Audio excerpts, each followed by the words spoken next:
দর্শক স্বাগত সারা বাংলা টক্স অনুষ্ঠানে। আপনাদের সাথে রয়েছে আমি নাদিরা জাহান। 2024 সালের জুলাই বাংলাদেশের জন্য একটি বিশেষ সময়। এই মাসে সরকারের বিরুদ্ধে ছাত্র আন্দোলন শুরু হয়। খুবই সাধারণ একটি বিষয় যে সরকারি চাকরিতে কোটা সংস্কার বিষয় নিয়ে একটি আন্দোলন শুরু হয়, যা পরবর্তীতে পট পরিবর্তন হয়ে সরকার পতনের আন্দোলনের রূপ নেয়। এবং আপনারা জানেন যে জুলাই মাস ছিল 36 দিনের। এই জুলাইকে 30-এ না থামিয়ে দিয়ে এটিকে 36 জুলাই গিয়ে বাংলাদেশ স্বৈরাচার সরকারের হাত থেকে তারা স্বাধীন হয়। এটি আসলে ছাত্র আন্দোলন যারা করেছেন তাদের দাবি। তো সার্বিক বিষয়ে এই বিষয়গুলো নিয়ে আজকে আমরা আলোচনা করব। সেই সময়ের অন্য সব গণমাধ্যমের মতো সারা বাংলা .net-এর সাংবাদিকরাও মাঠে ছিলেন। তারা সেই সময়ে শিক্ষার্থীদের আন্দোলন খুব কাছ থেকে দেখেছেন, সে নিয়ে নিউজ করেছেন, প্রতিবেদন করেছেন। তেমনি সারা বাংলা .net-এর স্পেশাল করেসপন্ডেন্ট উজ্জ্বল জিসান আছেন আমার সাথে। আমি তার কাছ থেকে আপনাদেরকে সেই সময়ের যে অভিজ্ঞতা, সেই অভিজ্ঞতা আমরা শুনবো। জিসান, আপনাকে স্বাগত জানাচ্ছি। ধন্যবাদ নাদিরা জাহান।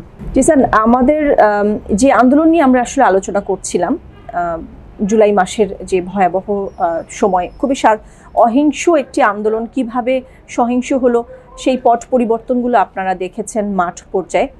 তো আন্দোলনকে আসলে যদি আমরা ভাগ করি, 3টা ভাগ আসলে হয়। নিশ্চয়ই আপনিও আমার সাথে একমত হবেন যে জুন থেকে পট পরিবর্তন হওয়া শুরু করলো। 1 জুলাই যখন ছাত্ররা আন্দোলন শুরু করলো, সেটিকে যদি আমরা মোটামুটি 9 তারিখ পর্যন্ত ব্লকেট, 9 তারিখ পর্যন্ত ব্লকেট, এরপরে মোটামুটি একই ভঙ্গিতে আন্দোলন চলছিল। 14 তারিখ তৎকালীন প্রধানমন্ত্রীর একটি বক্তব্য, এর প্রেক্ষিতে আন্দোলন সহিংস রূপ নেয় এবং 16 তারিখে আপনি জানেন যে প্রথম শহীদ হন আবু সাইদ, রংপুরের বেগম রোকেয়া বিশ্ববিদ্যালয়ের শিক্ষার্থী। এরপরে আসলে তার মৃত্যুর পরই আসলে আন্দোলনটা ভিন্ন রূপ নেয়। আমরা সেই সময়টা নিয়ে আলোচনা করব। আপনি আমাকে 18 তারিখের যে আন্দোলন, 16 তারিখে তো আবু সাইদ মারা গেলেন, তারপর 17 তারিখে তো আসলে তেমন কোনো কি ঘটনা ঘটেছিল? 17 তারিখের 18 তারিখ, 17-18 এর পরবর্তী যে সময়টা আপনারা যে মাঠে ছিলেন, সেই গল্পটা আমাদেরকে জানাবেন।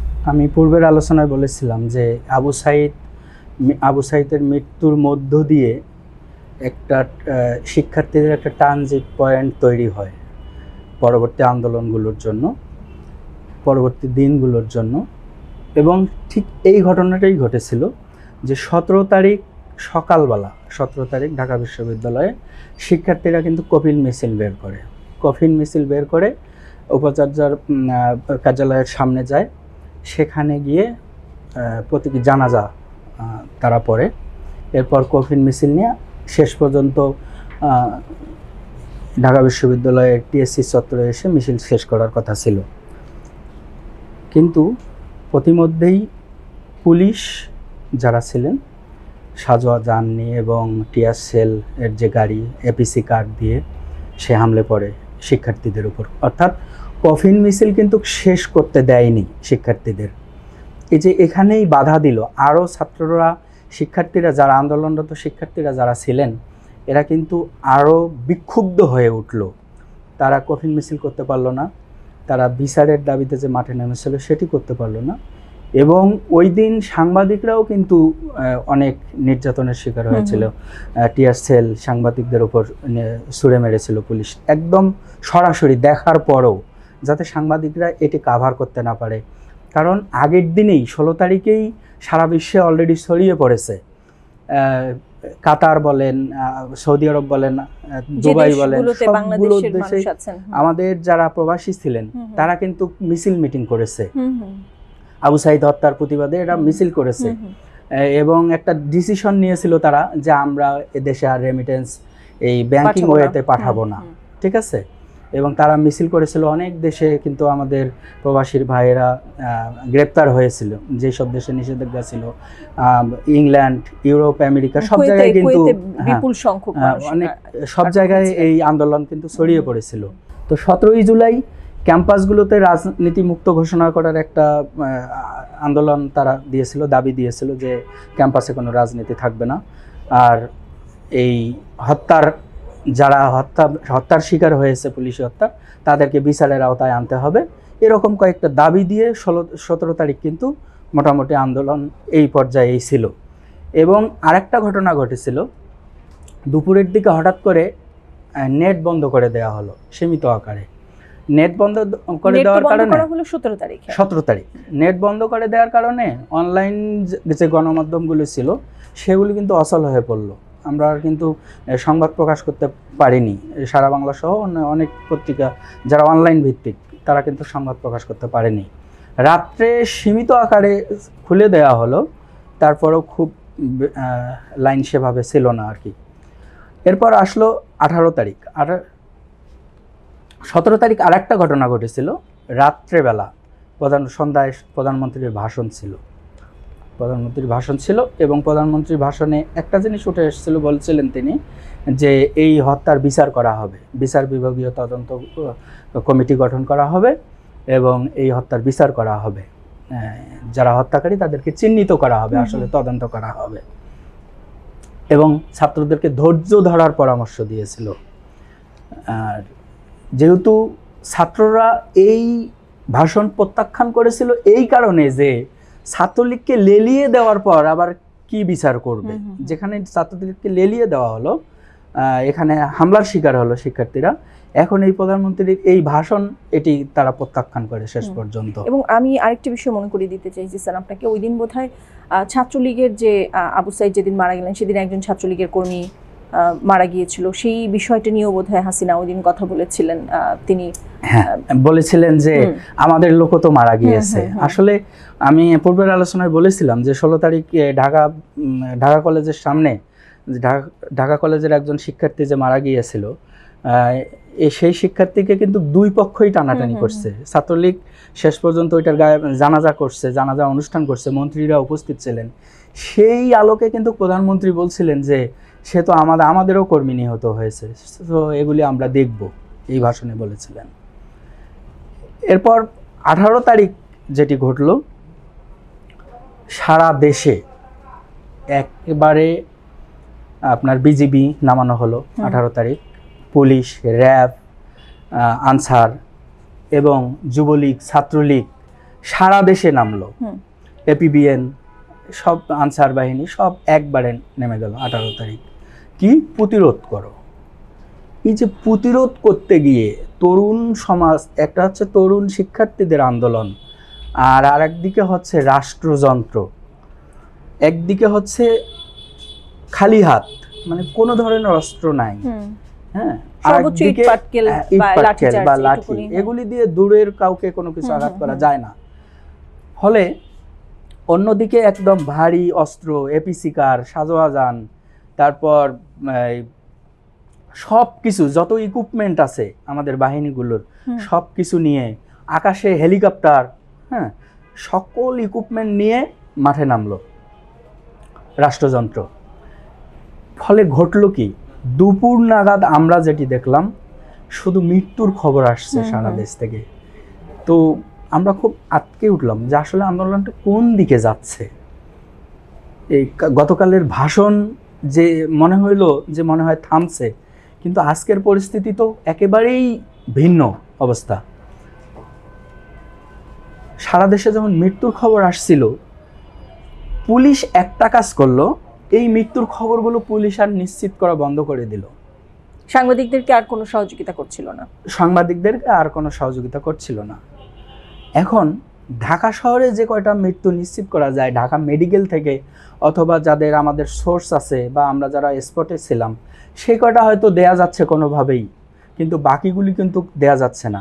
অন্যদিকে ফেসবুকে, সামাজিক যোগাযোগ মাধ্যমগুলোকে কিন্তু লাশের ছবি, তারপর নাম সহ কোথায় গুলিবিদ্ধ হলো, কোথায় মারা গেল, এগুলি কিন্তু সব আসতেছে।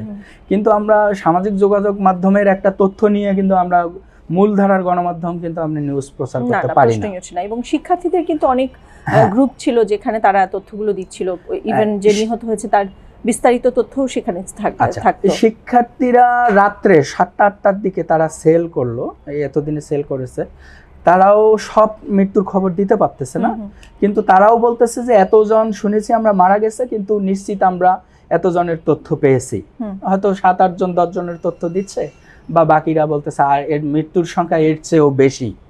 18 তারিখ সবশেষ পর্যন্ত আমরা মনে হয় আমার যতটুকু মনে পড়ে 16 জনের মতো আমরা মৃত্যুর তথ্য প্রচার করতে পেরেছিলাম, কিন্তু পক্ষান্তরে সেদিন মৃত্যু ঘটেছিল 27 জন।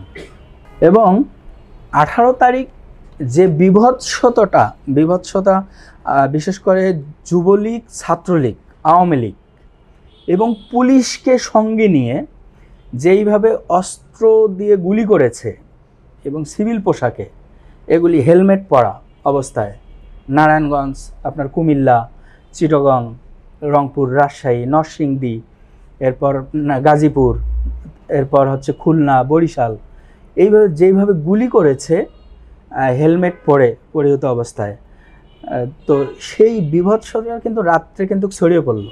18 তারিখ রাতে কিন্তু ছড়িয়ে পড়লো, ছোট আকারে ছড়িয়ে পড়লো। এবং একটা মজার বিষয় আপনার নিশ্চয়ই মনে আছে যে ইন্টারনেট বন্ধ থাকার পরেও ভিপিএন এর মাধ্যমে সবাই কিন্তু ফেসবুক ব্যবহার করেছে এবং এই তথ্যগুলো আসলে এইভাবে ছড়িয়ে পড়েছিল।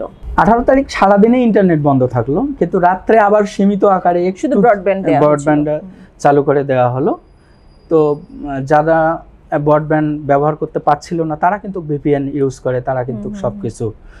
আর আরেকটা বিষয়, আমরা যেটা ওই ক্লোজলি মিশে কথা বলেছিলাম, দেখেছিলাম তাদের আচার আচরণ, কথাবার্তা, যে তারা অনেকটা ব্যাকআপ নিয়েই এবার মাঠে ছিল। যে কেন তারা ব্যাকআপ নিয়েছিল আপনি দেখেন যে সমস্ত গণমাধ্যম কিন্তু সরকারের পক্ষে কাজ করছিল ওই সময়টাতে সকল গণমাধ্যম বাধ্য হচ্ছিল। ফলে একটা সময় গিয়ে শিক্ষার্থীরা গণমাধ্যমের উপর বিশ্বাস হারিয়ে ফেললো। তখন তারা সব কিছুই বিকল্প ব্যবস্থা করলো, যেমন ইন্টারনেট ওরা ব্যবস্থা করলো, বিদেশি গণমাধ্যমের হেল্প তারা সহযোগিতা নেওয়ার জন্য তারা ব্যবস্থা করলো।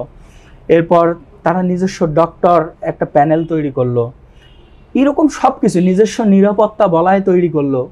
হ্যাঁ, এরপর তারা ঘোষণা দিয়ে রাখলো এই কয়েকজন হারিয়ে গেলে কে মুখপাত্র হবে, কে আন্দোলন চালাবে, কার সঙ্গে কে যোগাযোগ করবে, সেটার একটা প্যানেল তৈরি করলো। তার মানে ওরা সব কিছুই নিজস্ব ওয়েতে সব কিছু গঠন করেই কিন্তু আন্দোলন এগিয়ে নিচ্ছিল। এটি হচ্ছে 18 তারিখ পর্যন্ত, এই পর্যন্ত যা ঘটলো। 19 তারিখ শুক্রবার স্বভাবতই ভাবনা তৈরি হলো যে 19 তারিখ এবং 20 তারিখ শুক্রবার এবং শনিবার আন্দোলন তেমন একটা হবে না, স্থিমিত থাকবে। তো এটিকে আর প্রশাসন তেমন পাত্তা দিল না। ফলে যে ঘটনাটি ঘটল, শুক্রবার সকালবেলা 10টার দিকে জাতীয় প্রেস ক্লাবের সামনে বিএনপির একটা মানববন্ধন ছিল, এই হত্যার নিন্দা জানানো এবং বিচারের ব্যবস্থা করা। সেই সমাবেশে ঘটল 11টা থেকে 11:30টার মধ্যে পুরো সেগুনবাগিচার অলিগলি ভরে গেল। পুরো 20 তারিখ তো সমাবেশ, 19 তারিখের কথা বলছি, 19 তারিখের কথা বলছি আমি। সভা সমাবেশ বন্ধের ঘোষণা আসলো কবে? সভা সমাবেশ ঘোষণা আসলো 19 তারিখ রাত্রে, যখন সেনা মোতায়েন করার পরে সভা সমাবেশ ঘোষণা করলো ডিএমপি যে সভা সমাবেশ নিষিদ্ধ। ঠিক আছে, আমি আপনাকে বলছি 19 তারিখ সকালবেলার ঘটনা, শুক্রবার 10টার ঘটনা বলছি আমি। এবং আমাদের কাছে সকালবেলাতেই তথ্য আসলো যে মিরপুর, মহাখালী, রামপুরা এবং যাত্রাবাড়ি, এই 4 স্পটে আন্দোলনরতরা, যারা আন্দোলনকারী তারা মাঠে নামবে। আমাদের কাছে মেসেজ দিল তারা। তো পুলিশ 11টা 11:30টার দিকে পুলিশ করলো কি, 4 দিক থেকে, যেহেতু বিএনপি নেতাকর্মী, এর আগেও পুলিশ বিএনপি নেতাকর্মীদেরই উপরেই সফল হয়েছে সব সময়, তো সেদিনও একই কাজ করলো। 4 দিক থেকে টিয়ার সেল শুরু করলো, রাবার বুলেট মারা শুরু করলো। ফলে এই বিএনপির নেতাকর্মীরা দিক বিদিক ছোটাছুটি করে এক এক জায়গায় তারা ব্যারিকেড তৈরি করলো, আগুন লাগানোর চেষ্টা করলো টায়ার জ্বালিয়ে বিভিন্নভাবে। মোটামুটি আধা ঘন্টা 40 মিনিটের মতো সেই পুরো প্রেস ক্লাব থেকে আপনার সেগুনবাগিচার অলিগলি, দুদকের সামনে থেকে শুরু করে সব জায়গায় একটা সংঘর্ষ তৈরি হলো। এই সংঘর্ষের পর সবাই কিন্তু স্থিমিত হয়ে গেল শুক্রবার নামাজের আগে। নামাজের পরে যে ঘটনাটা ঘটলো, নামাজ পরেই আপনার মিরপুর, মহাখালী, রামপুরা এবং বাড্ডা ওই এলাকাগুলোতে মাঠে নেমে গেল, শিক্ষার্থীদের সঙ্গে সাধারণ মানুষও মাঠে নামলো। কারণ হচ্ছে 19 তারিখ ওই যে 27 জন মানুষ মৃত্যু হলো, 27 জন মানুষ মরে গেল, ফলে এখানে সবাই শিক্ষার্থী ছিল না, সাধারণ মানুষও অনেক মারা গিয়েছে, পথচারী মারা গিয়েছে, সবজি বিক্রেতা মারা গিয়েছে, হ্যাঁ, এরকম চায়ের দোকানি মারা গিয়েছে। ফলে সাধারণ মানুষের টনক নড়ল। সামাজিক যোগাযোগ মাধ্যমেও তারা দেখতে পাচ্ছে যে এরকম বিভৎসতা আর মেনে নেওয়া যায় না। আরেকটা বিষয় ছিল নাদিরা জাহান, 16 বছরেও তো অনেক এই নির্যাতিত মানুষগুলি অপেক্ষা করছিল যে আর কত সহ্য করব।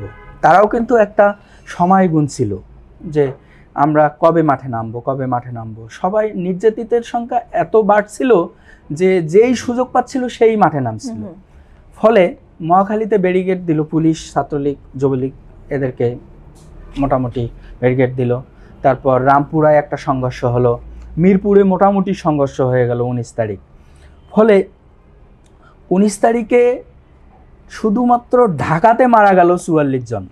এর মধ্যে আমি আপনাকে বলি, এই বিজ্ঞান কলেজের ছাত্র তেজগাঁওয়ে গুলিবিদ্ধ অবস্থায় মারা গিয়েছে, ধানমন্ডিতে কিছু শিক্ষার্থী মারা গিয়েছে, মোহাম্মদপুরে মারা গিয়েছে, উত্তরায় মারা গিয়েছে, মিরপুরে, এবং এই সংঘর্ষ রাজধানী ছাড়িয়ে রংপুর, নরসিংদী ব্যাপক আকারে সংঘর্ষ হয়েছে, যার কারণে রংপুরে এবং নরসিংদীতে আওয়ামী লীগের নেতাকর্মীরা মারা গিয়েছিল। কিন্তু এই ঘটনাটা কেন ঘটেছিল সেই ব্যাপারে আপনারা কোনো তথ্য পেয়েছিলেন? মানে আওয়ামী লীগের লোকজন কেন মারা গেল? আচ্ছা, তারা মাঠে নেমেছিল স্টুডেন্টদের বিরুদ্ধে, তারা মাঠে নেমেছিল প্রতিরোধ করতে, শিক্ষার্থীদের প্রতিরোধ করতে। হ্যাঁ, শিক্ষার্থীরাও যখন শিক্ষার্থীদের লাশ পড়েছে, তারা যেহেতু গুলি করতেছিল, একটা লাশ পড়ার পর, দুটা লাশ পড়ার পর, তখন কিন্তু শিক্ষার্থীরা প্রতিরোধ গড়ে তুলছে এবং তাদেরকে পিটিয়ে, অর্থাৎ গণধোলাইয়ে, আওয়ামী লীগের যেসব নেতাকর্মী মারা গেছে তারা কিন্তু গণধোলাই খেয়ে, সাধারণ মানুষ তাদেরকে হত্যার জন্য, গুলি করার জন্য তাদেরকে ধরে পিটিয়েছে, সাধারণ মানুষের রোষানলে পড়ে তারা মারা গিয়েছে।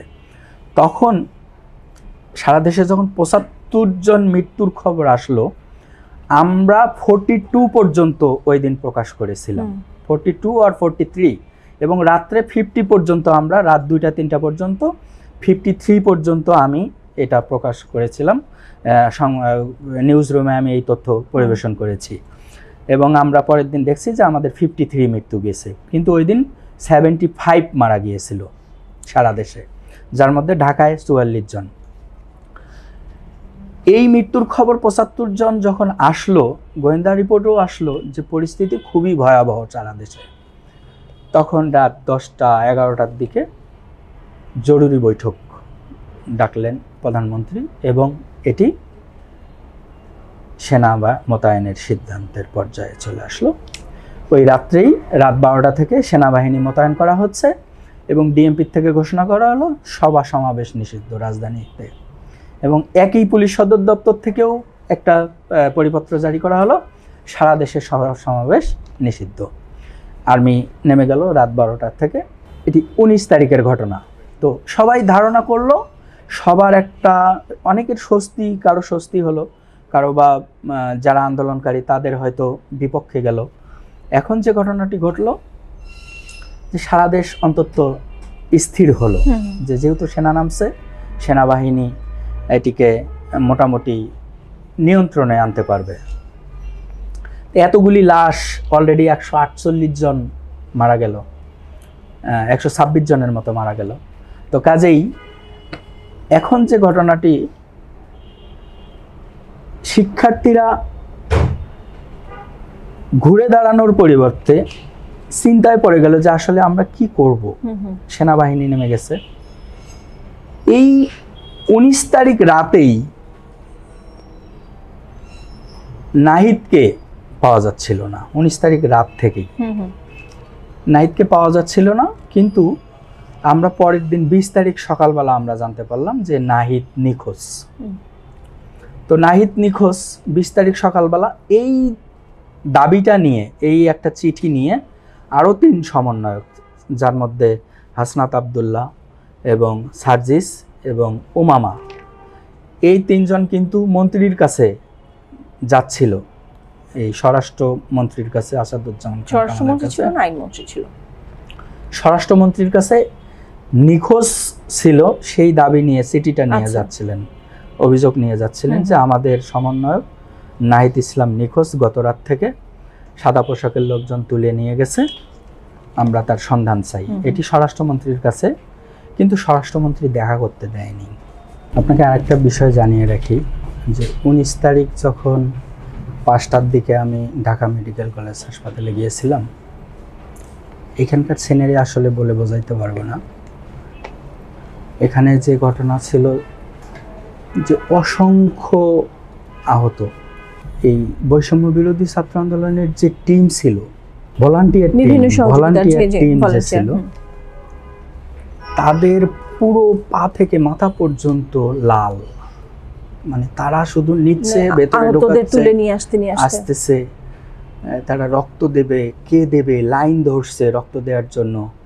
এর ফাঁকেও পুলিশের অত্যাচার, এরপরও পুলিশকে অত্যাচার সহ্য করে। ওই দিন কি ছাত্রলীগের কোনো অ্যাক্টিভিটিস ছিল না? 19 শুধু তারিখ পুলিশ বিজিবিডি ছিল? হ্যাঁ, 19 তারিখ বিকালবেলা যেই লাশগুলি আসছে, এখানে ছাত্রলীগ ছিল না। ছাত্রলীগ ছিল না, কারণ এখানে সমন্বয়কদের নেতৃত্বে আরও কিছু লোক লাঠিসোঁটা নিয়েছিল, যাতে আহতদের অন্তত ডিস্টার্ব না করে, প্রতিরোধ করার জন্য একদল ছিল। এখানে একজনের শুধু হা করছিল, একজন যাত্রাবাড়ি থেকে আসছিল, মানে তার নিঃশ্বাস তখনও ছিল, কিন্তু রক্তের অভাবে সে মারা গেল। আর যে কয়েকজন ডাক্তার ছিল, মাত্র 5 থেকে 7 জন, তারা কতজনকে কি করবে? তারপর স্যালাইন নাই, তারপর ট্রিটমেন্টের উপকরণও ওখানে ফুরিয়ে যাচ্ছিল। মানে এতটাই বিভৎসতা ছিল যে আসলে আমরা তো 1971 সাল দেখিনি, কিন্তু যেদিন আমরা এই 19 তারিখে, সেদিন আমরা ঢাকা মেডিকেলে ছিলাম, আমরা কিন্তু দেখছি যে আসলে ঘটনাটা কি, আসলে কতটা বিভৎস হতে পারে। এটি আসলে ওই দিনের ওই সিনারি, ওইটুকু সময় ছাড়া আমরা তো ট্রমাটাইজড হয়ে গিয়েছিলাম। আমরা বেশ কয়েকদিন খেতে পারিনি, ঘুমাতে পারিনি। এদের আজারি সব সময় এই মস্তিষ্কে বাধ্য এসে। আর কি লিখবেন? এই ঘটনা মুখ দিয়ে দেখা জিনিস লিখবো কি? লিখলে তো এটি যাচ্ছে না, প্রচার করা যাচ্ছে না। অন্য অন্য হাসপাতালগুলো থেকে যারা মেডিকেল পড়ুয়া যে স্টুডেন্টরা আছে, হবু ডাক্তার যাদেরকে বলি আমরা, সবাই এসে প্রাথমিক চিকিৎসা দেওয়া শুরু করছিল, যে যার যা কিছু আছে সবাই নিয়ে সেদিন এই ঢাকা মেডিকেল কলেজ হাসপাতাল ঝাঁপিয়ে পড়েছিল। একটা পর্যায়ে আইন শৃঙ্খলা বাহিনী এত রক্ত দেখে, এত রক্তাক্ত মানুষ দেখে, এত লাশ দেখে তারা কিন্তু পিছু হটতে বাধ্য হয়েছে, যে না, এখানে ঠিক আছে, এত মানবতা বিরোধী হওয়া যাবে না। এটি আমি 19 তারিখের বিষয়টা একটু আপনাকে রিপিট করলাম, হাসপাতালের কথা বললাম। আপনার নিশ্চয়ই মনে আছে ওই দিনটাতে ধানমন্ডি এবং মোহাম্মদপুর এই সব জায়গাতেও যারা আহত হয়ে কোনো বিল্ডিং এর ভেতরে ঢুকেছেন, সেই বিল্ডিং থেকে তাদেরকে টেনে হিচড়ে বের করা হয়েছে, বা ওই বিল্ডিং মালিকদেরকে থ্রেট দেওয়া হয়েছিল, মানে পুলিশের পক্ষ থেকে, ছাত্রলীগের পক্ষ থেকে। এই ঘটনাগুলো কি আপনার চোখের সামনে হয়েছিল কিনা? 19 তারিখ একটা খবর পেলাম যে ধানমন্ডি, মোহাম্মদপুর, বসিলা এই সড়কগুলোতে যখন সাধারণ মানুষ নেমে আসছিল, তখন আইন শৃঙ্খলা বাহিনী এমন কোনো স্তর ছিল না, যে তাদের ধারণা ছিল যে গণভবন অ্যাটাক করবে। এই কারণেই সকল ফোকাস ছিল এই এলাকায় আইন শৃঙ্খলা বাহিনীর, এপিবিএন, তারপর গণভবন কেন্দ্রিক যে নিরাপত্তা বেষ্টনী, তাদের যে একটা পুলিশ আছে, সিকিউরিটি ফোর্স, এসএসএফ বাদেও একটা এপিবিএন এর আরেকটা স্পেশাল ফোর্স আছে।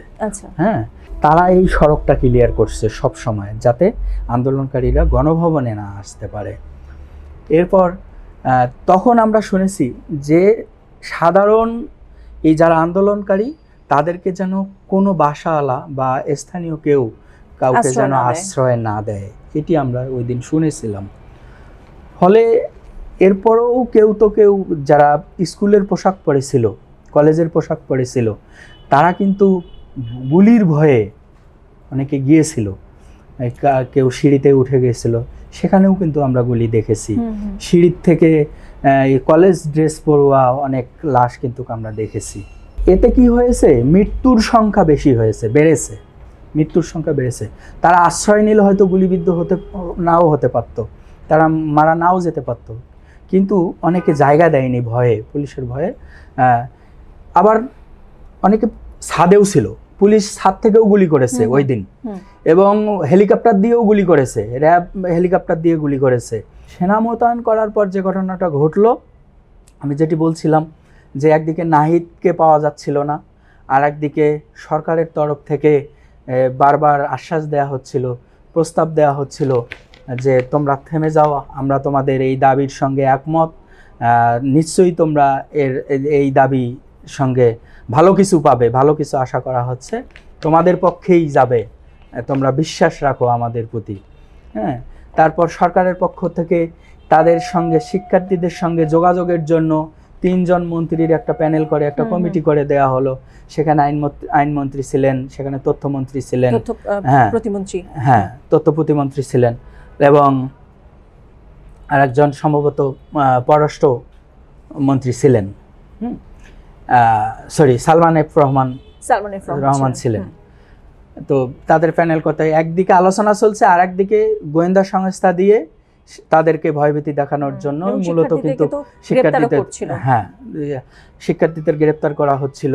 সেনাবাহিনী নামার পর আরও যে ঘটনাটা ঘটলো, ব্লক রেইডের নামে, সারা দেশে ব্লক রেইডের নামে এই ধরপাকড় চলছিল। আরেকটা জিনিস আমি এড়িয়ে গিয়েছি, সেটা আপনাকে একটু স্মরণ করিয়ে দিতে চাই, যে 19 তারিখেই কিন্তু এক শিক্ষার্থীদের পক্ষ থেকে 9 দফা সম্বলিত একটা কিন্তু দাবি সরকারকে দেয়া হলো। এই 9 দাবি না মানা পর্যন্ত কিন্তু শাটডাউন কর্মসূচি তারা কিন্তু ঘোষণা করলো। এই ঘোষণা দিয়েই কিন্তু তারা সরে গেল রাত্রে সেনাবাহিনীর নাম।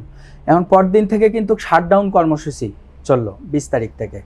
একদিকে সেনাবাহিনী, একদিকে সরকারের প্রস্তাবনা, আর একদিকে গোয়েন্দা সংস্থা দিয়ে এই নাহিদদেরকে, সমন্বয়কদেরকে তুলে নেওয়া, এবং আর একদিকে এই ধরপাকড় আইনশৃঙ্খলা বাহিনীর চলছিল, এবং শিক্ষার্থীদের শাটডাউন কর্মসূচিও কিন্তু একই সঙ্গে চলছিল।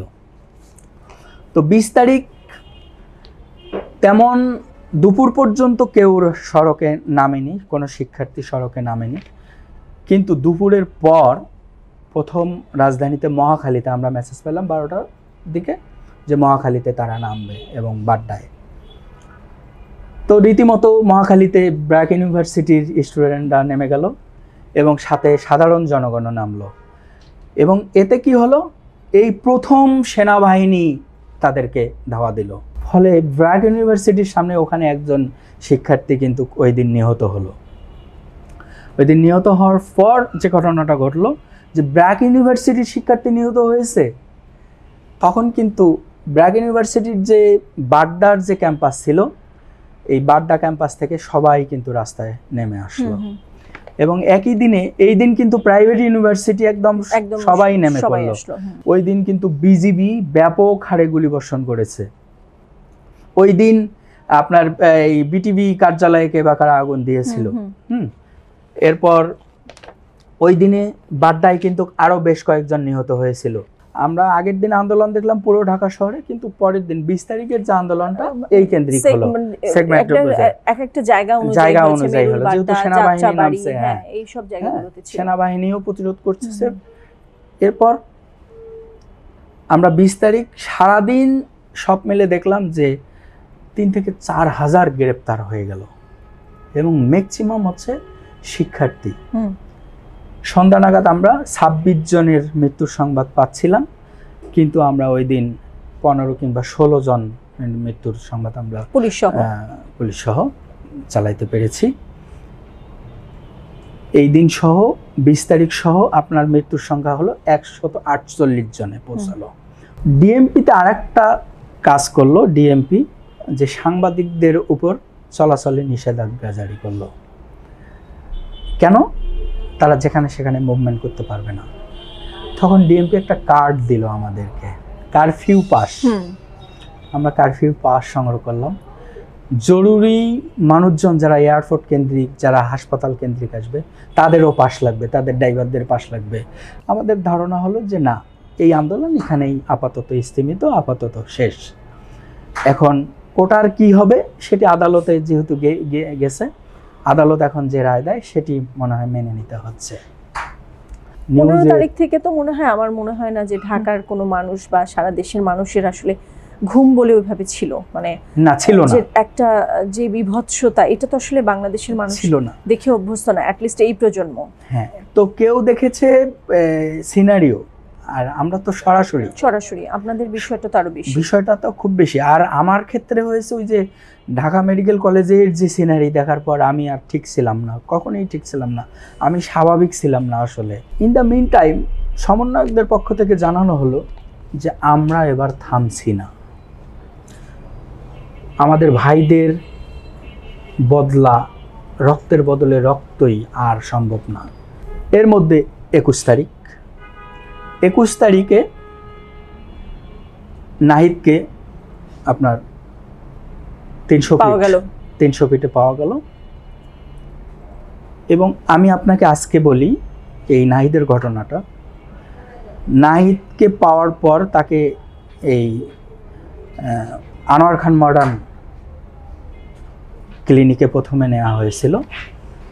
সেখানে পুলিশ গিয়ে বাধা দিয়েছে, গোয়েন্দা সংস্থার লোকজন গিয়ে বাধা দিয়েছে। পরে তাকে গণস্বাস্থ্য হাসপাতালে নেওয়া হয়েছিল। এই গণস্বাস্থ্য হাসপাতালে নেয়ার পর নাহিদকে নাহিদ বলে পাওয়া যায়নি। নাহিদ ছিল এরকম, মানে এই চিকনা যেরকম ছিল তার দ্বিগুণ মোটামুটি ফুলে গেছে, অর্থাৎ তাকে এমনভাবে পেটানো হয়েছে শরীরের নিম্নাংশে, পুরো শরীর কালো হয়ে গিয়েছে, খুব ভাইরাল হয়েছিল। সে কালো হয়ে গিয়েছে, ফুলে গেছে, সে শুধু প্রাণ নিয়ে বেঁচে আছে, সে কথা বলতে পারছিল না। আমি ওই মুহূর্তে মাত্র 3 জন সাংবাদিক সেখানে যেতে পারছিল, একজন বিবিসির, একজন প্রথম আলো, আর সে বিবিসির সাংবাদিক আমাকে নিয়ে গিয়েছিল। তো তার সাক্ষাৎকার নেয়ার পর যে ঘটনাটি ঘটছিল, সঙ্গে সঙ্গে ডিজিএফআই এবং এনএসআই এর লোকজন, এসবির লোকজন ঢুকে গেছে, আমাদেরকে পর্যন্ত মোটামুটি অ্যারেস্টের পর্যায়ে। কিন্তু আমরা গণমাধ্যম পরিচয় দিয়েই আমরা সেখানে দেরি না করার কারণে আমাদেরকে কিছু করতে পারিনি, আমরা কিন্তু বের হয়েছিলাম। এ খবর আমি ফার্স্ট আপনার কাছে এই আজকের এই টকশোতে আমি আপনাকে প্রকাশ করলাম, এর আগে কখনো করিনি। কারণ সেই দিনের ওই মুহূর্তটা ছিল খুবই ভিন্ন। কারণ ওই দিন পারে তো নাহিদকে আবারও গুম করে দেয় ওই দিনে, ফলে পরের দিনে আমাদের গণমাধ্যমে আমরা সারা বাংলায় সেই নিউজ কিন্তু আটকানো হয়েছে, দিতে দেয়নি। এই নাহিদের যে এই বক্তব্য, তাকে গোয়েন্দা সংস্থা তুলে নিয়ে গেছে, পিটিএসে এবং চোখ বেঁধে ফেলে দিয়েছে, এটি আমরা প্রকাশ করতে পারিনি। কারণ তো তখন তো সারা বাংলা আসলে গাজী গ্রুপের ছিল, গোলাম দস্তগীর গাজী যিনি একসময় আওয়ামী লীগের মন্ত্রী ছিলেন, তার স্টেশন ছিল, তখন তো আসলে এটা খুব স্বাভাবিক। হ্যাঁ, আমরা দিতে পারিনি, কিন্তু আমি জমা দিয়েছিলাম। আমরা জানতাম যে এখানে যাবে না, এবং অনেক গণমাধ্যমেই যাবে না, প্রথম আলোতেও যায়নি। কিন্তু যেই সব গণমাধ্যমে যাবে সেই সব জায়গায় কিন্তু এটি আমরা আগেই পাস করে দিয়েছিলাম সবাই মিলে। এবং যেহেতু নাহিদ নাই, ছাত্ররা 9 দফার দাবি দিল, 3 মন্ত্রীর সঙ্গে সাক্ষাৎ করলো এবং শাটডাউন কর্মসূচি অব্যাহত রাখার ঘোষণা রাখলো। এই ছিল 21 তারিখ পর্যন্ত। আমরা 21 তারিখ পর্যন্ত আপনার কাছ থেকে জানলাম। এর পরের যে ধাপটি আসলে 23 থেকে 28, যখন আসলে আন্দোলন এক ধরনের স্থগিত হয়ে যায় এবং ধরপাকড় অনেক কঠিন পর্যায়ে চলে যায়, তো এই বিষয় আরো বিস্তারিত আমরা পরবর্তী পর্বে আপনার কাছ থেকে জানবো। আজকে আপনাকে অসংখ্য ধন্যবাদ। ধন্যবাদ আপনাকে, ধন্যবাদ সারা বাংলা দর্শকদের। দর্শক, আজকের মতো এখানেই শেষ করছি সারা বাংলা টক্স অনুষ্ঠান। আমরা আজ 17 থেকে 21 জুলাই পর্যন্ত বিস্তারিত ঘটনা জানছিলাম। এর পরবর্তী পর্বে আমরা আরও বিস্তারিত 23 থেকে 28-এর যে আন্দোলনের ঘটনা, সেই ঘটনাগুলি শুনবো উজ্জ্বল জিসানের কাছ থেকে। আজকের মতো এখানেই শেষ করছি। আপনারা আরও কী ধরনের ভিডিও দেখতে চান তা আমাদের কমেন্ট বক্সে দিতে পারেন। এছাড়াও সারাবাংলা.net-এর যে নিউজ পোর্টাল, সারাবাংলা.net ফেসবুক পেজ, ইউটিউবে আমাদের সাথে যুক্ত থাকবেন। সবাইকে অসংখ্য ধন্যবাদ।